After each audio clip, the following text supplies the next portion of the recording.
Bisa, bisa, yes. APM harus. JI pasti.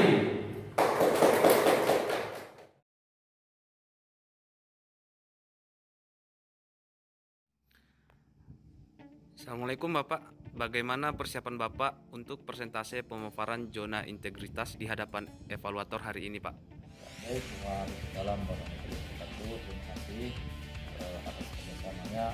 Baik, terkait dengan zona integritas tes evaluasi untuk hari ini, sesungguhnya kami tidak ada persiapan yang khusus, gitu ya.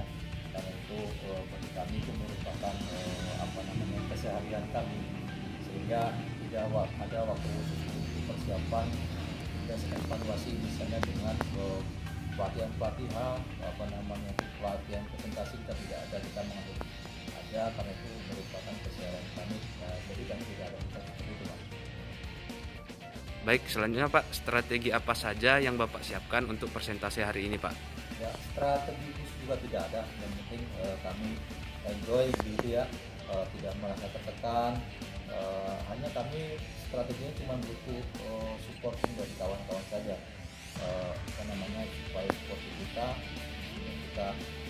merupakan komitmen bersama, kemudian energi positif dari mereka juga mengalir di kita, terutama saya mempresentasikan presentasi itu, jadi tidak ada sebenarnya khusus, yang penting supporting dari kawan-kawan semua. Baik Bapak, apa yang diunggulkan oleh Pengadilan Agama Padang Sidempuan di dalam presentasi nanti Pak? Ya, baik, banyak sesungguhnya ya, dari yang digital berbasis IT sampai yang sederhana tetapi mengenal untuk masyarakat ya. Jadi yang kita itu ya, peradilan elektronik, apalagi sekarang ini masa-masa pandemi, sehingga aplikasi persidangan secara elektronik itu sangat diperlukan bagi kita sendiri dan juga bagi masyarakat, untuk mengcover mereka yang paham terkait dengan teknologi informasi. Itu yang kemudian ada lagi yang secara sederhana tapi berbasis IT adalah notifikasi perkara ya. Jadi masyarakat itu bisa mengakses secara murah, sederhana informasi yang terkait dengan pengadilan, dari persidangan, produk dan lain sebagainya. Yang sederhana terkait dengan itu adalah ada namanya sifat kehidupan. Jadi kita datang menemukan para pihak yang radiusnya sangat jauh dari kami, sampai 4 sampai 2 jam jarak tempuhnya begitu ya. Terus kemudian ada yang terbaru kita punya namanya peceldilan. Peceldilan itu pesan layanan pengadilan, itu nanti ada petugas yang kami tunjuk untuk itu. Jadi para pihak bisa memesan kepada petugas kami kapan bisa mengambil suatu produk, kapan, terus apakah bisa kemungkinan untuk diantar ke rumah para pihak. Nah, itu lewat inovasi layanan sederhana kami yang namanya peceldilan. Saya kira seperti itu. Baik Pak, terakhir Bapak, harapan Bapak untuk hasil evaluasi nanti Pak? Ya, harapan kami kami mendapat predikat WBK, wilayah bebas dari korupsi. Itu harapan kami.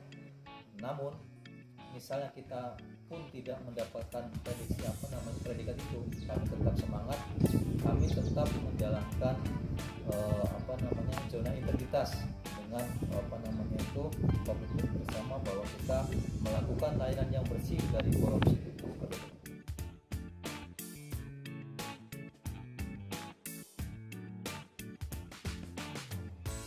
Semangat pagi, pagi, luar biasa. Adakah WWK di dadamu? Ada. Mana dia? Ini dia. Mana dia? Ini dia. Mana dia? Ini dia. Ini dia. Mahkamah Agung unggul. Badia excellent. PTA Medan jaya. PA Padang Sidempuan bisa. Yes. APM harus. JI pasti. كما ينبغي لجلال وجهك الكريم وعظيم. Selamat siang Bapak Ibu dari Pengadilan Agama Padang Sidempuan, dan juga selamat siang untuk TPI MA yang sudah bergabung dengan kita. Ada Mas Imam. Perkenalkan diri dulu Bapak, nama saya Ika Puspitasari. Hari ini saya akan mendampingi Pak Anesia Rika. Kami berdua merupakan TPN yang diberikan tugas untuk melihat pembangunan. Yang saya hormati Ibu, Bapak tim dari Kemenpan RB dan tim pendamping dari Mahkamah Agung Republik Indonesia. Perkenalkan saya Ahmad Khalil R. Rahman, Ketua Pengadilan Agama Padang Sidempuan. Ada di sebelah kanan saya Ketua ZI Muhammad Tanjung, yang sebelahnya lagi Sekretaris Pengadilan Agama Padang Sidempuan. Sebelah kiri saya Panitera Pengadilan Agama Padang Sidempuan. Baik Ibu, langsung saja terkait yang melatar belakangi pembangunan zona integritas di tempat kami adalah terkait dengan political will pemerintah bahwa ingin mewujudkan tata kelola pemerintahan yang baik, kemudian semangat pembaruan dan perubahan, meningkatkan mutu pelayanan, efisiensi biaya dan waktu. Selanjutnya juga yang terpenting adalah adanya anggapan masyarakat bahwa kami banyak praktek korupsi, pungli, gratifikasi, serta partisipasi publik yang sangat minim. Ibu, tim yang saya hormati, ini adalah sejarah kami melakukan pembangunan zona integritas. Kami panggil Bupati, Polres, Kejaksaan, TNI, Polri, terus kemudian Pengadilan Negeri pada Desember tahun 2018. Terkait dengan Z itu kita telah melakukan perubahan-perubahan di beberapa area, yakni yang pertama terkait manajemen perubahan, bahwa yang menjadi fokus kami adalah terkait dengan komitmen bersama dan perubahan pola pikir, di mana sebelum kami melakukan zona integritas belum ada komitmen bersama antara pimpinan dan seluruh pegawai. Selanjutnya terkait dengan pola pikir budaya kerja, arahan dari pimpinan itu sangat jarang sekali. Pimpinan belum menjadi role model, belum ditetapkan agen perubahan. Selanjutnya setelah itu kami telah melaksanakan beberapa kegiatan, yaitu membangun komitmen bersama pimpinan dan pegawai, pembentukan agen perubahan, merubah mindset dan kultur set, terus kemudian menerapkan budaya disiplin dan budaya kebersihan, 5R dan 3S. Kemudian setelah itu banyak komitmen bersama antara pimpinan dan pegawai, meningkatkan budaya disiplin dan kebersihan. Role model pimpinan sudah menjadi role model, serta kita telah mempunyai agen perubahan. Ibu, tim yang saya hormati, terkait dengan penataan tata laksana. Jadi sebelum kita melakukan pembangunan zona integritas, kami bekerja tidak menggunakan SOP, tidak ada bisnis proses yang jelas. Selanjutnya juga penggunaan SIKEP, SIWAS yang belum maksimal, informasi yang belum terbuka. Setelah kami melakukan pembangunan zona integritas, maka banyak sekali perubahan, yakni bahwa seluruh pegawai Pengadilan Agama Padang Sidempuan telah bekerja dengan menggunakan SOP dan direview secara berkala. Alur bisnis proses juga dapat dilihat oleh pegawai dan juga masyarakat. Kita juga mengefektifkan absen pinjer, SIKEP, SIPP, SIWAS untuk menunjang seluruh kegiatan pegawai, serta keterbukaan informasi sekarang menjadi fokus kami. Selanjutnya, Ibu tim penilai yang terhormat, bahwa terkait dengan penataan sistem manajemen sumber daya manusia di pengadilan kami, bahwa sebelumnya kita lihat dokumen SK, dokumen administrasi kesekretariatan itu tidak tersimpan dan tidak tersusun dengan rapi. Manajemen administrasi surat yang tumpang tindih, SDM yang sedikit juga kurang profesional, kurangnya disiplin dari sumber daya manusia yang ada. Setelah kami melakukan pembangunan zona integritas, maka kemudian kita melakukan kegiatan-kegiatan untuk mengefektifkan tata kelola administrasi kepegawaian, melakukan pembinaan sumber daya manusia, memantau atau memonef kinerja SDM, melakukan perencanaan kebutuhan pegawai, melakukan mutasi internal, terus kemudian mengembangkan pegawai dengan berbasis kompetensi, dan selanjutnya penegakan aturan disiplin pegawai.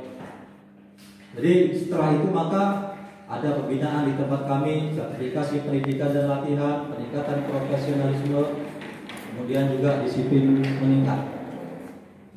Terkait dengan area 4, Ibu tim penilai, terkait dengan penguatan akuntabilitas sumber daya manusia. Jadi sebelum kami melakukan pembangunan zona integritas, pimpinan belum terlibat langsung dalam penyusunan dokumen-dokumen strategis di pengadilan agama kami.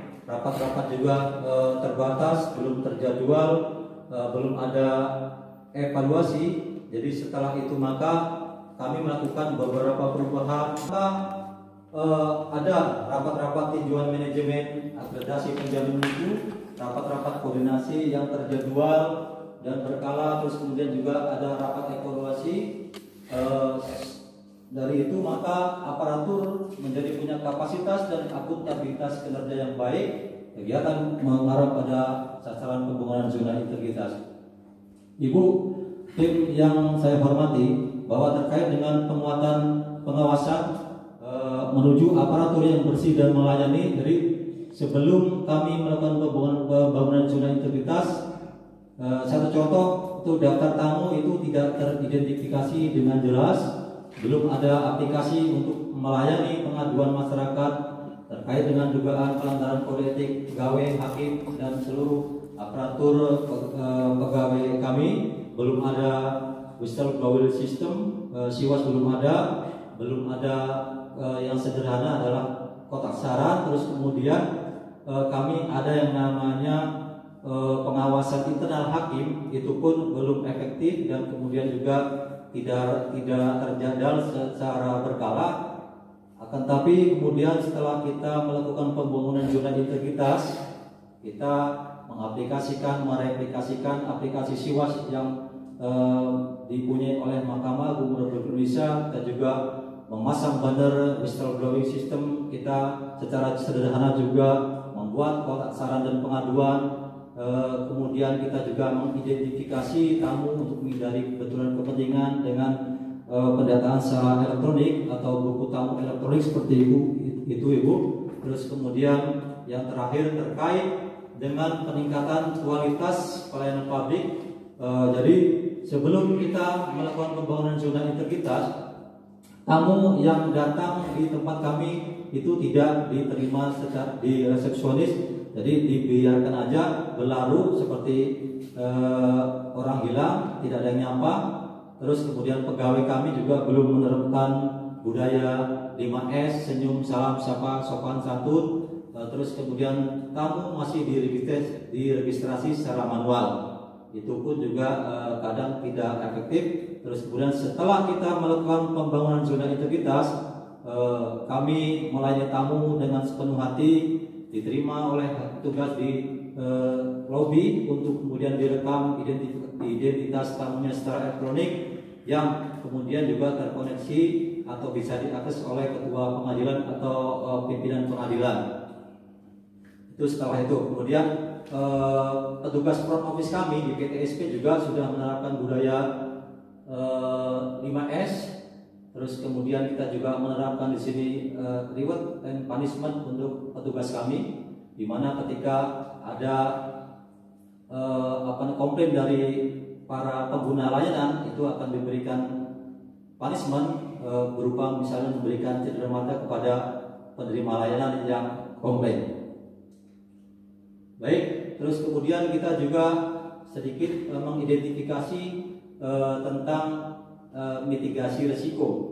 Ibu tim menilai salah satunya adalah yang menjadi fokus kami adalah kemungkinan adanya praktek pungli di tempat kami, percaloan, bertemu hakim dan panitera atau pegawai-pegawai kami yang lainnya. Jadi mitigasi yang dibangun oleh kami diantaranya adalah memasang banner besar-besar panjar biaya perkara lengkap di front office di PTSP serta mewajibkan pembayaran tunai. Terus kemudian kita juga mengkampanyekan stop pungli, tolak gratifikasi baik melalui offline seperti banner. Terus kemudian juga kita pasang di website kami serta media sosial resmi yang kita miliki. Kita juga memantau aktivitas pelayanan di PTSP itu dengan menggunakan dengan CCTV, dan CCTV itu juga terkoneksi dengan secara real time ke Badila, ke Dirjen, bisa diakses oleh publik di mana saja dan kapan saja. Kemudian juga kita untuk mengantisipasi gratifikasi, kita selalu secara berkala 2 jam sekali mendengarkan audio tentang himbauan anti gratifikasi dalam 2 bahasa. Karena kami di Tapanuli Selatan itu kebanyakan para pengguna layanan itu menggunakan bahasa daerah, sehingga kami menggunakan 2 bahasa, dalam bahasa Tapanuli Selatan dan bahasa Indonesia, sekali 2 jam sesuai dengan juga arahan dari Badila. Terus kemudian masyarakat pun diberi fasilitas ajuan jika terdapat tindakan atau praktik pungli, percaloan, suap dan gratifikasi melalui whistleblowing sistem Mahkamah Agung Republik Indonesia. Ibu tim penilai serta rekan-rekan yang berbahagia, beberapa inovasi di sektor layanan kami di antaranya adalah yang sebelumnya kami melakukan layanan secara manual, sekarang ini kami sudah sedikit banyak telah melakukan inovasi layanan, yang baik inovasi itu replikasi atau juga dari kami sendiri yang secara sederhana, mengingat juga tempat, sehingga sangat sulit sekali untuk mengaplikasikan inovasi-inovasi yang berbasis aplikasi. Di antaranya Ibu ada aplikasi notifikasi perkara SMS. Ini yang paling sederhana. Dari sini dapat informasi baik dari ketua pengadilan sampai kemudian panitera, juru panggil kami, terus panitera sidang, dan juga penerima layanan itu dapat mengakses informasi tentang progres dari suatu perkara. Itu ada notifikasinya, kapan dia bersidang, kapan dia putusannya sudah berkekuatan hukum tetap, atau kapan juga bisa dapat mengambil suatu produk dari pengadilan. Itu terus kemudian kita juga ada namanya aplikasi gugatan mandiri, Ibu. Jadi selama ini para pencari layanan atau pencari keadilan itu yang notabene buta hukum itu ketika membuat pengaduan, membuat permohonan, membuat gugatan itu meminta bantuan ke advokat, pengacara, LBH, tentu dengan biaya yang tidak sedikit. Akan tapi dengan kita reaplikasikan gugatan mandiri ini, penerima layanan itu bisa membuat gugatan permohonan secara mandiri yang tentunya juga dibantu oleh petugas yang telah kami siapkan di PTSP, dan ini gratis, Bu. Terus kemudian kita juga mereplikasikan aplikasi e-court, itu yang menjadi fokus dari Mahkamah Agung dan peradilan di bawahnya, e-court, di mana e-court ini adalah merupakan peradilan elektronik, di mana para pihak itu bisa mendaftarkan permohonannya atau gugatannya secara elektronik, melakukan pembayaran e-payment, terus kemudian secara juga elektronik. Kemudian petugas kami itu dapat melakukan panggilan secara elektronik juga, dan bahkan sebelum pandemi ada di kita, kami sudah melakukan persidangan secara elektronik, litigation. Terus kemudian terkait dengan kedatangan para pihak ketika mau sidang, itu kita juga mereplikasikan aplikasi antrian sidang, di mana antrian sidang ini mempermudah masyarakat pencari keadilan untuk menentukan kapan, jam berapa dia bisa datang ke persidangan di kami, sehingga tidak membuat ruang tunggu kami berjubel. Terus kemudian kita juga ada aplikasi validasi akte cerai, Ibu, bahwa sekarang itu banyak sekali berita tentang suatu akte yang dipalsukan oleh masyarakat. Nah, kami datang dengan aplikasi validasi akte cerai ini. Jadi stakeholder yang punya kepentingan untuk menetapkan bahwa suatu akte itu palsu atau tidak, itu bisa menggunakan aplikasi ini. Terus kemudian layanan yang sudah lama kita aplikasikan adalah Prodeo, jadi berperkara secara gratis tanpa ada biaya. Terus kemudian ini yang juga menjadi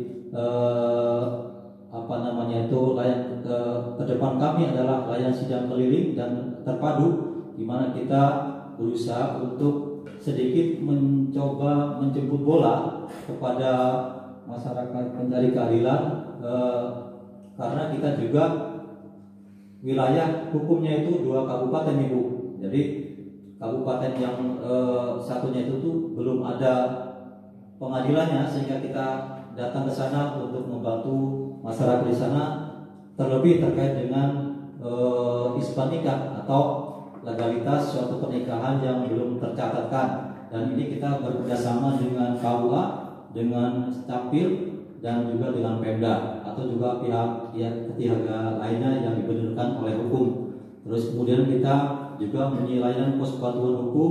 Ini adalah layanan bagi orang miskin gratis, bekerjasama dengan pihak luar, dengan LBH atau dengan pihak kampus. Terus kemudian ini ada aplikasi informasi produk layanan pengadilan yang kita singkat dengan Peceldilan, di mana para pihak itu lewat notifikasi SMS itu dapat mengetahui kapan atau janjian kapan bisa mengambil suatu produk.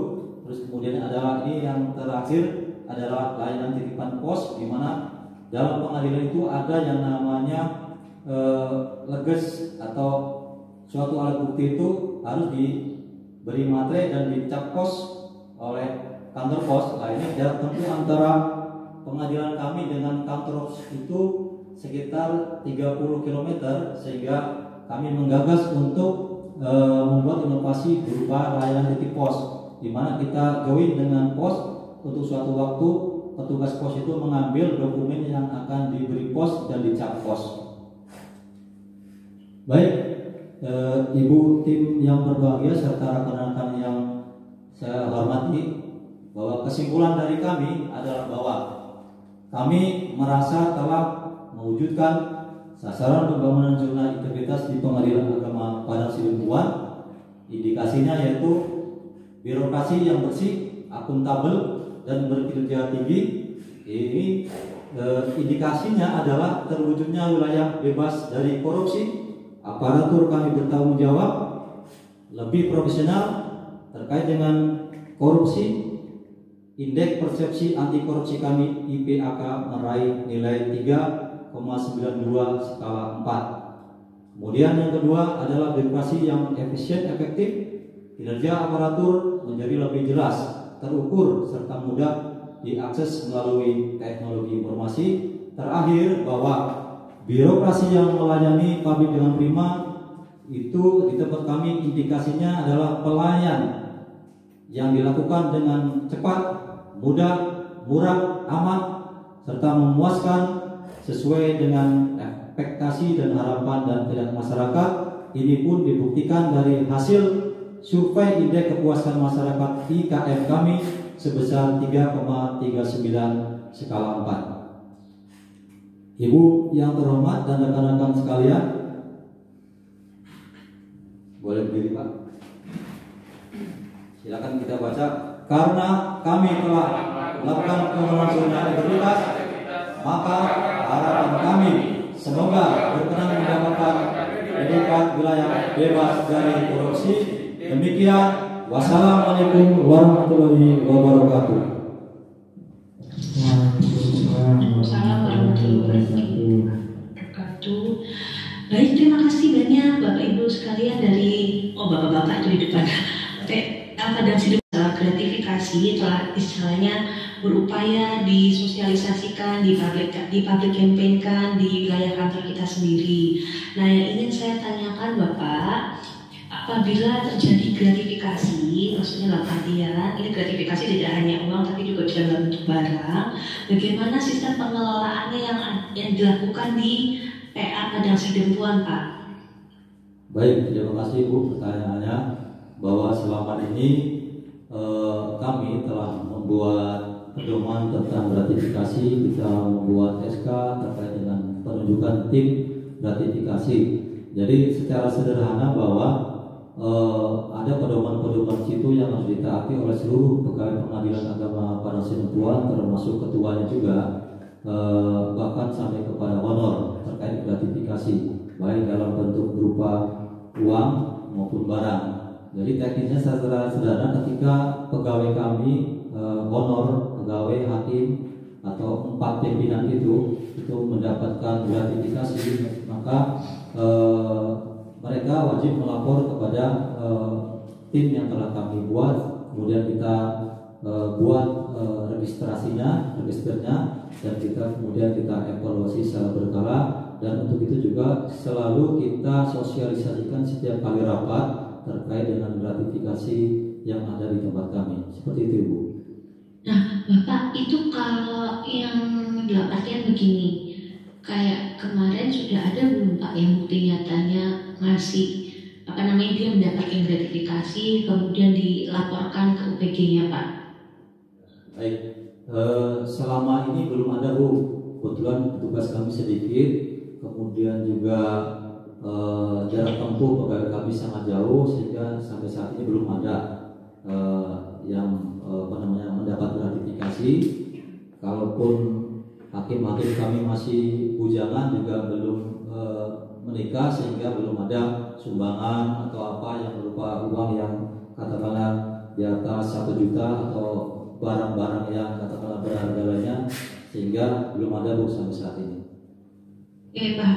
Nah, selanjutnya Pak, kita punya berapa majelis hakim ya Pak di kantor kita sendiri? Majelis hakim ada 4, Bu. Ada 4 majelis hakim. Bapak, ini kan salah satu kewenangan dari ketua pengacara itu kan juga menentukan komposisi majelis hakim. Memang telah ada ketentuan yang telah diberlakukan dari Mahkamah Agung tentang bagaimana sih ketentuan untuk membentuk suatu majelis hakim. Tapi kami ingin mendengar Pak secara prakteknya sendiri, kebijakan apa yang dibangun atau dibuat oleh Bapak Ketua sendiri, Bapak Ketua di Padang Sidempuan, utamanya itu untuk menghindarkan dari benturan kepentingan, Pak. Secara lengkap, Ibu, ya, terkait dengan istilahnya kalau di kita itu penetapan majelis hakim gitu, Bu, ya, dari 4 tadi itu mudah sekali untuk memantau tentang benturan kepentingan, Bu, karena juga kita memiliki sistem yang sangat valid datanya gitu, sehingga masing-masing majelis hakim pun bisa memantau di mana pola pembagian perkara yang ditetapkan oleh ketua, katakanlah saya begitu ya, sampai jumlahnya bahkan, Bu, ya, jumlahnya berapa, sehingga tidak ada berat sebelah di situ kan, bisa dipantau. Misalnya ada rumusnya, kalau ketuanya 1 maka majelis, katakanlah majelis selain ketua itu adalah 3, jadi 1:3, sehingga dari situ bisa dipantau, Bu, terkait dengan pola pembagiannya, jumlahnya, sistem rata dan adil. Terus kemudian untuk benturan kepentingan itu, jadi kan sebelum ketua itu menentukan suatu majelis itu kan kita baca secara detail, Pak, ya, sampai bahkan ke tempat tinggal hakim itu ada nggak hubungan dengan para pihak yang mengajukan suatu gugatan. Jadi selain itu juga teknis untuk menangani benturan kepentingan hakim itu, bahwa masing-masing hakim, majelis hakim itu punya juga punya kebebasan atau punya hak untuk menolak suatu perkara ya yang ada benturan kepentingan. Misalnya hakim itu adalah teman dekatnya atau saudaranya, seperti itu, Bu, secara sederhana. Jadi yang pernah kejadian nggak Pak? Maksudnya hakim meminta melakukan permohonan untuk mungkin ditukar karena ternyata ini masih ada hubungan kekerabatan atau mungkin ini kenal atau seperti apa, Pak? Sepertinya belum ada, Bu, belum ada. Ya. Oke, baik Pak. Nah, tadi Bapak sebutkan juga telah ada pelayanan yang didorong juga melalui e-court, Pak. Nah, ini kan salah satu tujuan e-court itu kan agar lebih mudah, lebih cepat, lebih murah. Nah, apa yang dilakukan oleh PA Padang Sidempuan ini untuk istilahnya makin memasifkan, makin mendorong penggunaan e-court bagi masyarakat pencari keadilan, Pak, di wilayah kerja kita? Baik, Bu, e-court di tempat kami efektif sejak tahun 2019, ya, Bu, ya. Jadi sejak awal ikut itu kita sosialisasi ke tokoh masyarakat, terus kemudian ke kantor urusan agama, terus kemudian lawyer-lawyer, LPH untuk sosialisasi terkait itu dengan iming-iming bahwa ikut ini sangat murah, sederhana seperti itu Bu. Terus kemudian kita juga sosialisasi lewat media sosial kita Bu. Itu bisa Ibu lihat kalau berkenan, itu ada fitur terkait dengan ikut, apa aja fitur-fiturnya, sehingga lewat situ ikut kita menjadi masif seperti itu. Cuman kendala teknis ketika kita memang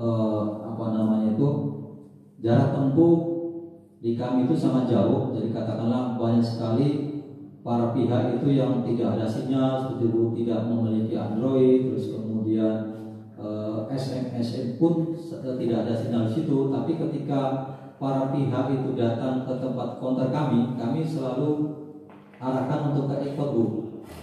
Jadi kita pun ada counter khusus ikut. Ikut itu walaupun para pihak itu tidak mengerti tentang teknologi informasi, tidak mengerti tentang website, Android, petugas kami siap untuk membantu.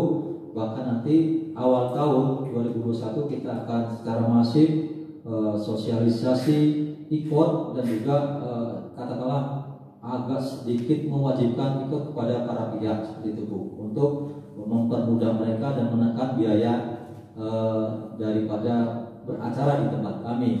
Karena itu juga merupakan hasil evaluasi dari SKM tadi, survei kepuasan masyarakat itu menyatakan bahwa pengadilan agama kami itu mahal.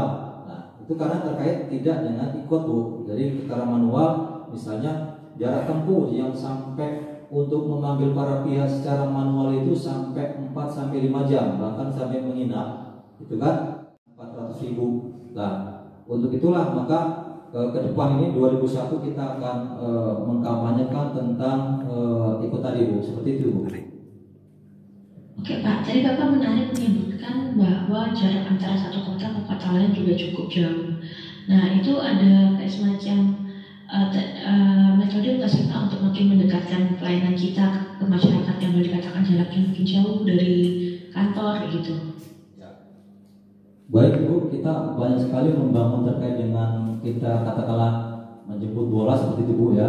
Jadi tadi kami ada yang namanya sidang isbat terpadu, ada juga sidang isbat terpadu itu sidang pencatatan pernikahan Bu, yang bagi pernikahan yang belum punya buku nikah kita sahkan, kemudian kita join atau bekerjasama melakukan MOU dengan pihak Kementerian Agama yang di bawahnya adalah kantor urusan agama yang membidangi itu. Terus kemudian kita juga bersama dengan Capil, sehingga nanti kita melakukan persidangan itu secara bersama-sama. Begitu kita ketok palu si pernikahan A, si B itu sah, kemudian langsung mereka mencatatkan di KUA, mendapat lagu kita, atau juga mereka mencatatkan tentang kelahiran anaknya sehingga dapat akta kelahiran. Di samping itu juga kita ada yang namanya anggaran untuk sidang keliling Bu. Jadi setiap tahun kami dapat sekitar 25 juta per tahun, tapi memang cuma untuk 5 kali persidangan. Jadi kami membangun untuk bekerjasama dengan pihak Pemda, 2 Pemda yang kita, jadi Tapanuli Selatan dan Padang Lawas Utara. Kita nanti berencana akan membuat mobil ekot gitu ya. Jadi sidang bergerak kalau kata kami. Jadi kami nanti akan membangun jaringan, membuat suatu mobil armada itu nanti ada tempat pendaftaran. Kemudian juga nanti kita akan membuat katakanlah meja persidangan di situ kalau dimungkinkan kan. Itu rencana kita seperti itu Bu, untuk mendekatkan kepada masyarakat dan untuk memutus mata rantai adanya percaloan di daerah-daerah yang jauh dari kami Bu, seperti itu Bu. Bapak, baik, terima kasih banyak Bapak atas penjelasannya, banyak hal yang sudah kami terima. Mungkin selanjutnya udah Mbak Ika. Baik Bapak, mungkin saya ada beberapa pertanyaan. Tadi kalau nggak salah di paparan Bapak menyebutkan kita ada layanan titipan pos gitu kan Pak.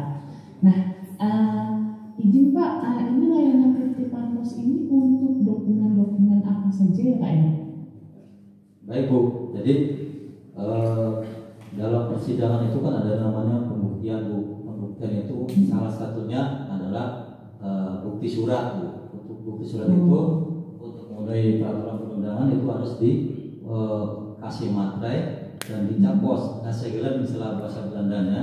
Nah, itu kalau perkara yang tidak terlalu rumit, gitu ya, itu mungkin hanya 1-2 berkas, misalnya fotokopi KTP atau domisili, terus kemudian buku nikah fotokopi, itu nanti wajib kalau mau dijadikan alat bukti ya untuk menyatakan bahwa saya adalah suaminya si B, maka menggunakan buku nikah difotokopi, kemudian dikasih materai, kemudian diketok pos oleh kantor pos. Nah, itu para pihak ini kan seharusnya yang mencari sendiri Bu kantor posnya itu kan, terus kemudian menyerahkan ke kami ketika persidangan. Nah, karena itu memakan biaya yang sangat tinggi, waktu yang cukup lama. Nah, kemudian juga ada pihak-pihak yang mencari keuntungan dari situ kan, bisa mengambil jasa penitipan ya yang tidak diresmi, maka kami hadir untuk membuat MOU dengan pos itu Bu, ya kan. Biaya pun sama, misalnya kalau memberi materai itu kan cuma 6.000, ya kan. Nah, kita join dengan pos, Pak Pos tolong kami dibantu ini supaya menghindari percaloan. Nah, kemudian pos itu nanti teknisnya si para pihak ketika mendaftar itu sudah dikasih tahu bahwa Ibu siapkan ini kan di fotokopi, nanti di pos, nanti ini ada counternya Bu, dititipkan saja. Nanti pihak pos itu kan secara berkala dia datang, baik ketika mengantar surat maka dia masuk ke sini, terus kemudian melakukan nasihat tadi di pos itu Bu. Sederhana. Oke. Baik Pak, baik. Berkaitan dengan ini sebenarnya Pak, di kita untuk pengambilan sisa uang panjar Pak, itu kan memang kalau pengambilan sisa uang panjar sih memang biasanya kan ketika ada di peradilan, itu kan ketika sudah putus biasanya majelis hakim akan memberikan instrumen pengembalian, lalu silahkan jika memang ada yang sisa silahkan diambil di kasir gitu ya. Nah, tapi mungkin ada satu atau dua orang yang misalnya setelah persidangan lupa untuk mengambil sisa uang panjarnya gitu. Mungkin terlalu senang atau seperti apa lalu langsung pergi gitu dan lupa. Nah, ini mekanisme di kita seperti apa Pak untuk orang-orang yang lupa mengambil uang panjarnya, mengambil sisa panjarnya? Baik Bu, kami coba menjawab secara sederhana. Jadi ketika majelis hakim untuk memutus suatu perkara, maka saat itulah bisa dihitung sisa panjarnya Bu ya. Terlepas dari nanti apa dia akan melakukan upaya hukum banding, kasasi dan seterusnya. Maka itu secara ada beberapa fitur yang kami sampaikan kepada para pihak. Pertama secara manual, jadi